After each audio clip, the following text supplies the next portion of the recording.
I, 22F, have been living in my parents' spare apartment in a condo for the past 3 years while going to college in Massachusetts.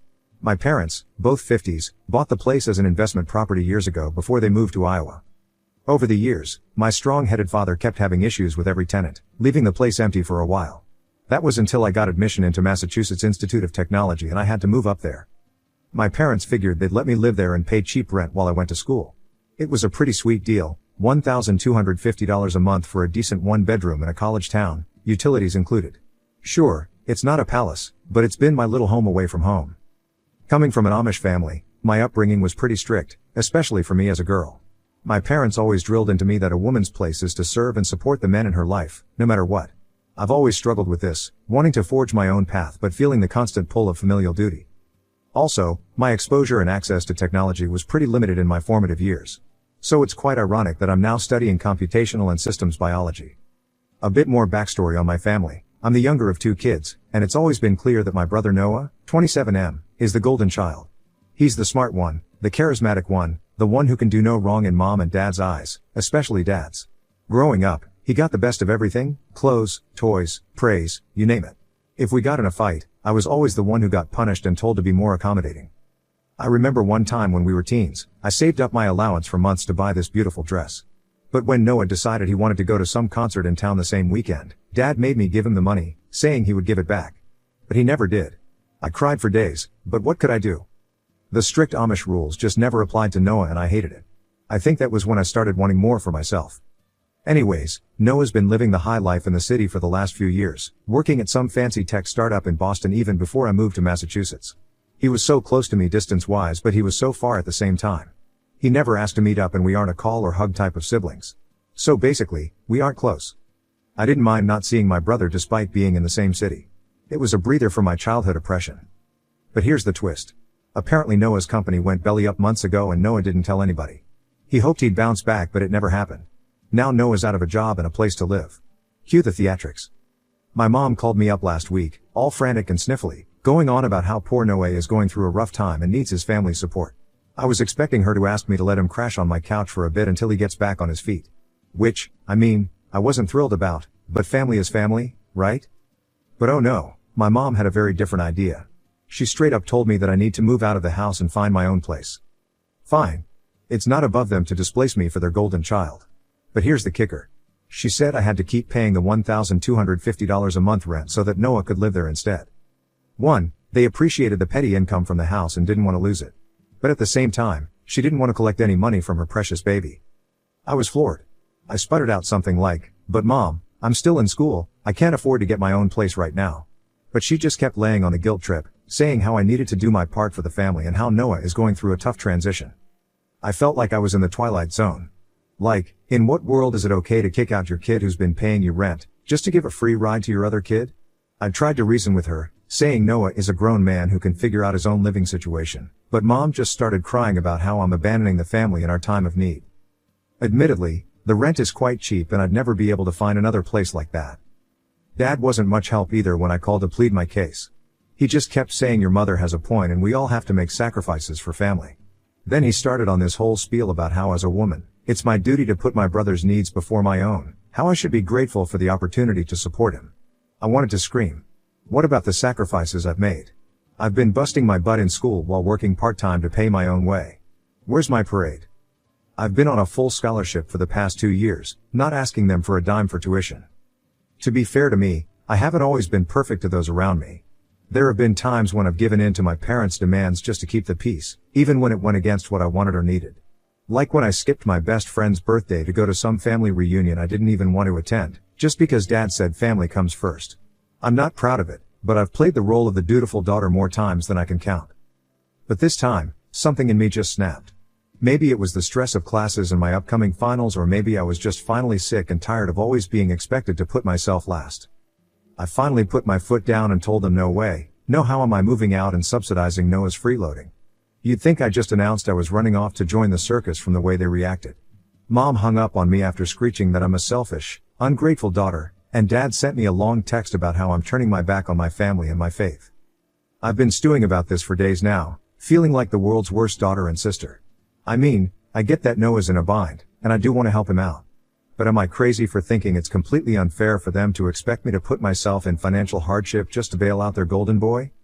So, what if I want to continue living here for cheap? They're my parents. It's what they should do. Make my life easier. I know Noah's not a bad guy, but he's always had everything handed to him on a silver platter. I don't think he truly understands how hard I've had to work for everything I have, because he's never had to. He's one of those favored by heaven types. He was good looking, always did well in exams even without reading, and his first app after graduation was a hit, learned to his startup. And my parents have always enabled him, making excuses and smoothing the way. It's like they can't even see how unfair they're being. Admittedly, fate has dealt its own justice. I won't even deny that I felt a little happy when his startup went belly up. If they want to let Noah live in my apartment rent-free, that's their prerogative as the owners. But I'm not going to keep paying for a roof over my head that I'm not even sleeping under. I've started looking for cheap rooms to rent near campus, but it's slim pickings this close to the start of the semester. I'm trying to stay strong in my convictions, but the guilt is eating me alive. My whole life, I've been made to feel like my needs come second to the men in my family, and it's hard to shake that programming.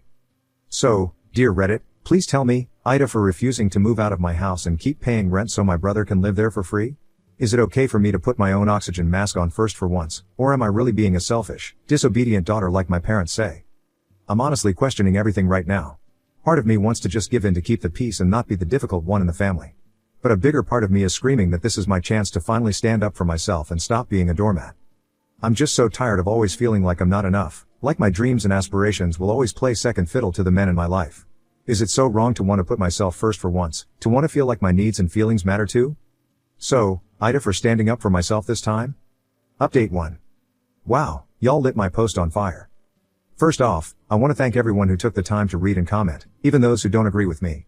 It means a lot to feel heard and validated. I did want to clarify a few things that seem to cause some confusion. Yes, I am Amish, but I am not currently living in an Amish community. I left when I was 18 to attend college. Getting the right certifications after attending Amish schools all my life was intense. That is a whole other story in itself. But just because I'm not living the traditional Amish lifestyle anymore doesn't mean those values and expectations don't still weigh on me. To the person who asked if I'm really Amish because I'm using technology and going to college, yes, I am Amish. But just like any culture, there's a spectrum of how strictly people adhere to traditional ways. My family is on the more conservative end, but that doesn't mean I'm not Amish just because I've chosen a different path. To those saying I should just suck it up and do what my parents ask because that's what daughters are for, or you should be grateful they're letting you live there at all, kindly take several seats. I'm not a child, I'm a 24-year-old woman paying my own way through school. The fact that my parents own the apartment doesn't give them the right to uproot my life on a whim. And to the delightful individual who suggested I should be thrilled to give up my space for my brother because it's a woman's honor to serve the men in her life, newsflash, this isn't the 1800s.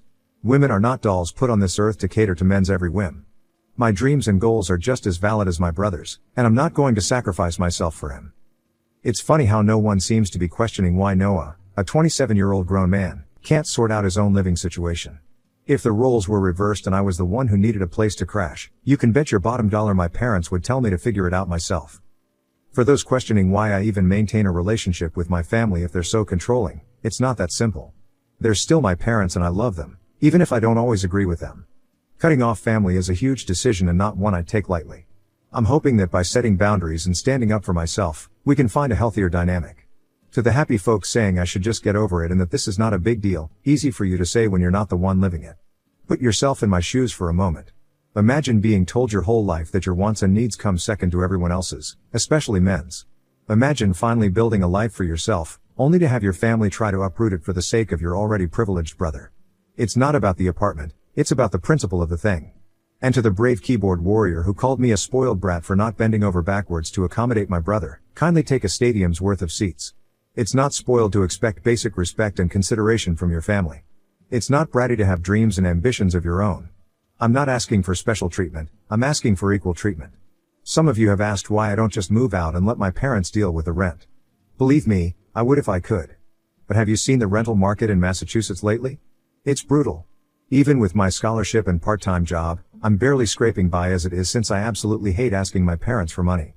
Giving up this cheap rent would mean crashing with friends. I'm not the type to live with other people.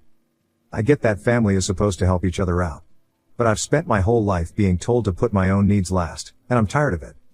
So no, I don't think I'm the asshole for refusing to bankrupt myself emotionally and financially for my brother's sake. It's time for Noah to put on his big boy pants and figure his shit out. And it's time for my parents to stop enabling his entitlement at my expense. Anyways, thanks again to everyone who's offered support and perspective. It really means the world to me. I'll keep you all updated on how this shakes out. Wish me luck. Update 2. Hey everyone, I'm back with another update. First off, I want to say a huge thank you to all the people who reached out with messages of support and shared their own stories of familial struggles. It's both comforting and heartbreaking to know I'm not alone in this. To all the other daughters out there who have been made to feel like your needs and dreams come second to the men in your life, I see you, I hear you, and I stand with you. Your feelings are valid and you deserve to take up space in this world. So, here's where things are at now. Despite my protests, my parents went ahead and told Noah he could move into the apartment. He showed up last weekend with his stuff and has been crashing in the bedroom while I'm stuck on the couch. And I paid. Fine. I know I am not supposed to pay, but Noah is already here and I am tired of my parents calling to express their disappointment in me. It's just moving out to let my brother live there and I acted like the world came crashing down. Their words, not mine. But one thing I didn't compromise on is living here. I'll keep living there and keep paying rent. I can't even begin to describe how stressful and uncomfortable this whole situation is. I'm trying to study for finals, but it's impossible to concentrate with Noah lounging around all day, leaving his crap everywhere. He acts like he's on some kind of vacation while I'm scrambling to keep my head above water. The worst part is, he doesn't seem to have any sense of urgency about finding a new job or place to live. He just keeps saying he's figuring things out and that I need to be more understanding. It's like he doesn't even realize how much he's disrupting my life. He eats my groceries, uses my toiletries and uses my face towel on his body. Meanwhile, my parents keep calling to check on Noah and make sure he's settling in okay. Not once have they asked how I'm doing or if I need any help. It's like I'm invisible to them. As if living with Noah wasn't stressful enough, I came home from a particularly grueling day of classes to find him hosting an impromptu brainstorming session with 2 of his tech bro friends. I walked into the apartment to find empty pizza boxes and beer cans strewn everywhere, and the 3 of them huddled around the coffee table, shouting over each other about their next big app idea. They barely even acknowledged my presence, let alone the mess they'd made. I tried to go to my room, well, the living room couch, to decompress and start on my mountain of homework, but their voices kept piercing my brain. Every time I thought they were wrapping up, they'd start in on another round of bro, what if we? And dude, that's genius. After 2 hours of this, I couldn't take it anymore. I marched out and asked them to please keep it down, as I had a lot of studying to do. They looked at me like I'd grown a second head, as if the concept of being considerate was totally foreign to them. Noah had the nerve to say, "Chill out, sis. We're working on the next big thing here. You'll thank me when we're millionaires." I wanted to scream. As if his hypothetical future success somehow justifies making my present life a living hell. I ended up having to go to the campus library to get any work done, and by the time I got back, they were gone but the mess remained. I spent the next hour cleaning up crushed chip crumbs and sticky beer spills, fuming the whole time. It's bad enough that Noah feels entitled to my space and my family's support. But to bring his obnoxious friends into the mix and act like I'm the unreasonable one for wanting some peace and quiet in my own home? It's beyond infuriating. I'm trying my best to keep my cool and focus on my studies, but incidents like this make it clear that Noah has no respect for me or my boundaries. Something's got to give, and soon, before I completely lose my mind. I'm trying to stay positive and focus on my studies, but it's getting harder every day. I'm exhausted from sleeping on the lumpy couch and stressed about how I'm going to afford rent if I have to move out. I've been skipping meals to save money and my grades are starting to slip. I feel like I'm drowning and no one even realizes. It's like my whole life has been upended and I'm just expected to smile and bear it. There are moments where I just want to scream or cry or run away and never look back. But I know I have to stay strong. I didn't come this far just to give up now. Once I'm done with uni, I'll move far, far away. So I keep telling myself that this is temporary, that I'll find a way through this. But some days, it's hard to see the light at the end of the tunnel. To everyone who's reached out with words of encouragement or shared their own stories of overcoming family drama, thank you from the bottom of my heart. Your support means more than you know. Please keep me in your thoughts as I navigate this mess. I'll be back with another update soon. Until then, I'm just taking it one day at a time and trying to remember my own worth. We've got this. Final update. Well folks, it's been 2 months since my last update. I totally forgot about it and finals kept me occupied. It's been a wild ride, but I think I can finally see the light at the end of the tunnel. After my last update, things came to a head in a big way. I was at my wit's end with Noah's freeloading and my parents' constant coddling of him. I was seriously considering just begging one of my friends to take me in. But then, a miracle happened. Noah and I got into a huge argument one night about him leaving his dirty dishes all over the apartment. I was just so fed up with his entitlement and lack of respect. I started crying, telling him how much his presence was affecting my mental health and ability to focus on school. And for the first time maybe ever, he actually listened. Like, really listened. He said he had no idea how much stress he was causing me and that he'd been so wrapped up in his own problems, he hadn't even considered how his actions were impacting others. He apologized for taking advantage of my space and my parents' generosity. We ended up having a really long, honest talk about our childhood and how our parents' favoritism had affected us both in different ways. Noah admitted that he'd always felt pressure to be perfect, and that his fear of failure had made him avoid dealing with his problems head on. It was like a weight lifted off both of us, finally understanding where the other was coming from. We hugged it out and agreed to start fresh. The next day, Noah called our parents and told them he was moving out of the apartment and that they needed to start respecting my boundaries. He even offered to pay back the rent for the time he'd been staying there. You could have knocked me over with a feather. I never thought I'd see the day where Noah stood up to our parents on my behalf. Of course, they didn't take it well at first. There was a lot of guilt tripping and waterworks from Mom, and stoic disappointment from Dad. But for once, Noah and I presented a united front. We told them that their blatant favoritism and disregard for my needs ends now, or they risk losing us both. It was a tense few weeks, but I think the message finally sunk in. They've started calling to check in on me, not just Noah, and Dad even apologized for not considering my feelings more. It's not perfect, but it's a start. As for Noah, he's moved in with some friends and is actively job hunting. We've been talking more, trying to build a real sibling relationship not tainted by our parents' influence. It's a work in progress, but I'm hopeful. And me? I'm just focused on finishing this semester strong. I passed my finals with flying colors and even got a summer internship lined up. For the first time in a long time, I feel like I'm in control of my own life. I know my family still has a lot of work to do to break out of old patterns and truly see each other as equals. But I'm proud of the progress we've made and the way I've learned to stand up for myself. To everyone who's followed along on this journey and offered support, thank you from the bottom of my heart. Your kind words and sage advice have been a lifeline for me. I hope my story can serve as inspiration for others going through similar struggles. And to my fellow women, especially those from conservative backgrounds, your voice matters. Your needs matter. You matter. Never let anyone tell you different. This isn't the end of my journey, but it feels like a beautiful new beginning. Onwards and upwards, my friends. I'm rooting for us all.